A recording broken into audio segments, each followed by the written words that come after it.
Agora são 5h09, uma passada pelo Rio de Janeiro. Rodrigo Viga conosco. Boa tarde mais uma vez, Viga. Tudo bem, Brão? Tudo bom. E aí? O Rio de Janeiro entrou em estágio de atenção. São Paulo também já está, né? Vejo a hora do almoço. A gente entrou aqui às 16 horas e 30 minutos precisamente, por conta dos bloqueios. Não chega combustível para abastecer, né, o sistema estrutural da cidade, da Prefeitura do Rio de Janeiro. E a Prefeitura informou que entrou no estágio de atenção, que é o segundo nível, né, o segundo degrau numa escala que vai até 3, que pode chegar estado total de emergência, estado de alerta. Enfim, o fato é que a situação continua bem difícil, bem complicada. E um detalhe importante, você conversa com a Prefeitura do Rio de Janeiro, sabe em quantos por cento caiu o trânsito no Rio de Janeiro hoje aqui, Mano Brown? Na cidade, 70% diante da ausência de combustível. Se você não tem combustível, as pessoas não tiram os carros de suas garagens e as próprias empresas de ônibus não estão com suas frotas circulantes na integralidade totalmente, só parcialmente, na casa de 60%, 70% no estado, pouco mais de 50% aqui no município do Rio de Janeiro. Os militares estão posicionados em locais estratégicos, por enquanto não é ainda para o emprego da força, mas para acompanhar cargas de combustíveis que vão sair aqui da Reduc de polo de distribuição e para serviços considerados emergenciais e também essenciais. Hospitais, batalhões, delegacias, escolas no interior do Rio de Janeiro. Muitas escolas já estão cancelando aulas, inclusive já para a semana que vem, porque não tem combustível e também não tem merenda, e as pessoas estão com dificuldade para se deslocar. E eu obtive a informação agora, meu caro Brau, Thiago, ouvintes internautas da Jovem Pan, que em Rondônia está faltando energia em algumas cidades, principalmente interioranas, porque o que acontece? Lá é abastecido por termoelétrica. Termoelétrica normalmente usa óleo combustível, queima óleo para gerar energia. Se o combustível não está chegando, não gera energia e as pessoas ficam às escuras, companheiros. No Pará também, viu, Viga? Também houve esse mesmo problema em várias cidades, sem energia ou com racionamento para tentar economizar um pouco do que eles têm ainda de combustível. Em Rondônia, né, algumas cidades adotaram isso, um racionamento, a energia foi desligada agora durante o dia para que haja o abastecimento durante a noite, né? Esse fornecimento só vai ser autorizado depois das 6 horas. Agora é curioso, Viga, que o Rio de Janeiro até anunciou essa proposta aí de uma redução do ICMS, apesar de todas as dificuldades financeiras, os caminhoneiros ignoraram. Então eu acho que isso acaba esvaziando um pouco a proposta que está sendo feita pelo governo, que ele pretende ainda conseguir a adesão dos estados, que seria uma redução de 5 centavos, não seria em termos percentuais, mas em centavos do ICMS cobrado sobre o diesel nos vários estados. Eu não sei se isso vai garantir qualquer acerto aí com os caminhoneiros, porque eles vão aceitar a proposta no Rio de Janeiro. Eles falaram que isso não significa nada. O Pezão, inclusive, está ameaçando revogar essa redução do ICMS, mas aí fica entre a cruz e a espada, né?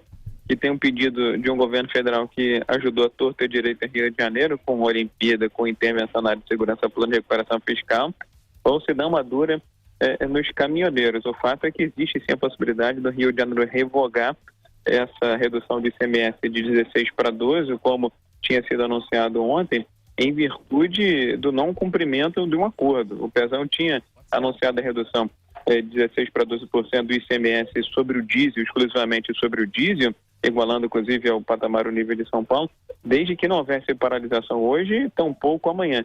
Como não houve o cumprimento, essa medida pode ser postergada, mas é claro, se o Temer apertar mais um pouquinho, ele vai ceder porque tem dívidas a pagar com o governo federal. Agora, o problema é que na reunião lá do CONFAS, dos secretários de Fazenda, tinha, como dizia um professor de matemática meu, meia dúzia de 5 ou 6, né, Denise?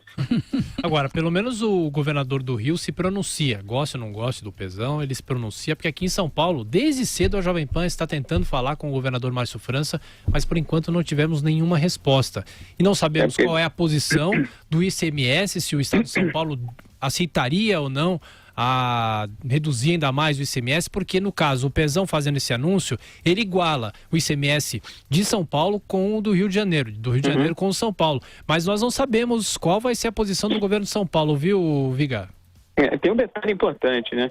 a Denise entende bem dessa discussão, cobrança do ICMS na origem do destino, né, minha cara Denise? Exatamente, então, aí você tem a questão da guerra fiscal também, não é? Exatamente, então eu conversei com o Pezão me disse o seguinte: olha só, Rodrigo, vou fazer para tentar resolver um problema. Agora, esse problema pode se tornar até uma solução. Aquela discussão, né, Denise, sobre a base do imposto de renda. Se é muito alto, a linha de corte é muito alta, tem muita gente que tenta fugir, sonegar e coisa e tal. Se aumenta a base, né, Denise, talvez você pode atrair mais gente para declarar o imposto de renda, entrar no imposto de renda. A leitura que estão fazendo aqui é o seguinte: se você baixa de 16% para 12%, num primeiro momento, no primeiro olhar, você tem uma redução da receita futura, é verdade.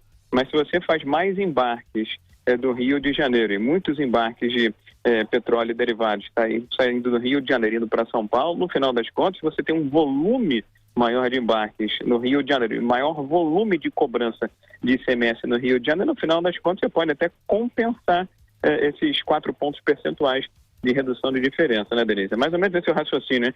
Deu para entender, Denise? Deu, acho que deu. Ficou meio confuso, mas deu. Agora, Viga, parece que os caminhoneiros têm como alvo mesmo PIS/COFINS. Eles gostaram daquela ideia de Rodrigo Maia, que teve uma atitude precipitada. Ele conseguiu aprovação pela Câmara de um projeto com base num cálculo totalmente errado. Ele estimava uma perda para o governo da ordem de 3 bilhões, mas essa perda na prática pode chegar a 14 bilhões de reais. E aí, agora, esse projeto, em princípio, também vai para o Senado. Né, mas o governo já mostrou que é impraticável, que não teria como administrar as finanças sem essa tributação, zerando PIS/COFINS, mas aí os caminhoneiros colocaram isso na pauta de reivindicações. Deixa eu só ser mais claro, então, já que não me fiz ser entendido, Denise. Se você diminui a alíquota, mas tem mais volume de imposto cobrado no Rio de Janeiro, no final das contas fica 6 por meia dúzia, você pode sair até tendo uma vantagem, um resultado final no final das contas. E um detalhe importante, viu, minha cara Denise, ouvinte internado da Jovem Pan, eu ouvi de muita gente, muito especialista, dizendo o seguinte, que acha que por trás de todo esse movimento podem estar as empresas, certo? As empresas de ônibus, de transporte, não sei se é verdade, se não é verdade, e que por trás dessas empresas haveria, como diz um amigo meu lá do Ceará, tá, Denise, interesses político-eleitorais. A gente não pode esquecer que é um ano de eleição, né? Então, é tudo muito delicado, tudo muito sensível. Tem gente que torce pelo caos pleno, né? Quanto pior, melhor. Agora, tem gente que usa do bom senso para tentar resolver o problema agora e cobrar a conta um pouco lá na frente. Eu não duvidaria de uma espécie de um fogo amigo, viu, minha cara Denise? Com vistas da eleição para dilapidar o candidato do governo, o próprio governo, e uma personagem alternativa aparecer nessa corrida presidencial. É muita teoria da conspiração, Denise?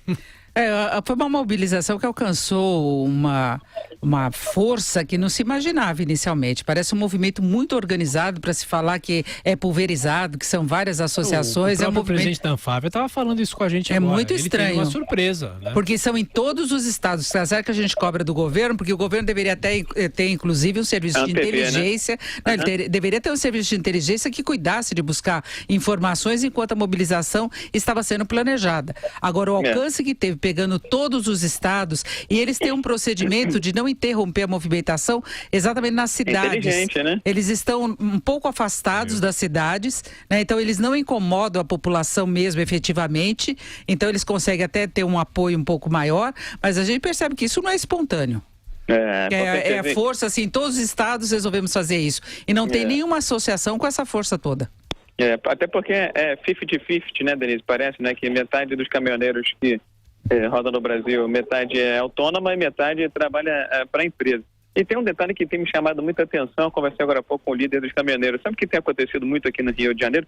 Além desse fato de eles não estarem concentrados nos principais aglomerados urbanos, ou seja, no centro urbano, no coração da cidade do Rio de Janeiro, no coração da cidade de São Paulo, de Belo Horizonte e Porto Alegre, é o fato que nas estradas, pelo menos aqui no Rio de Janeiro, eles têm optado por ficar no acostamento, viu, Denise? Tipo assim, para marcar presença, ou na porta de um polo de distribuição de combustível, ou no acostamento. Ou seja, as pessoas que usam as estradas até têm um certo transtorno, porque às vezes escorrega um pouquinho para uma faixa de rolamento, então fica curioso para ver o que está acontecendo, mas interdição, bloqueio efetivamente de estrada não tem acontecido. E como a reivindicação pelos combustíveis também tem um apelo para com os consumidores, né, Denise? Está todo mundo insatisfeito com o preço do combustível, que é muito alto, e as causas a gente pode ficar aqui um dia inteiro falando principalmente dos tributos e também dos impostos.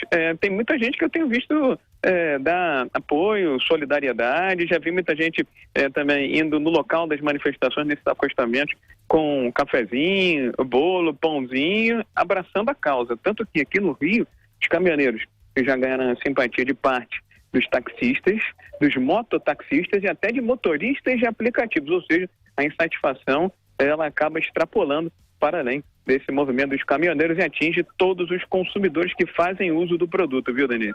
Muito bem, aí Rodrigo Viga com as informações do Rio de Janeiro. Viga, obrigado mais uma vez, bom trabalho aí para você. E ao longo da programação você volta com as últimas notícias. Combinado? Até mais.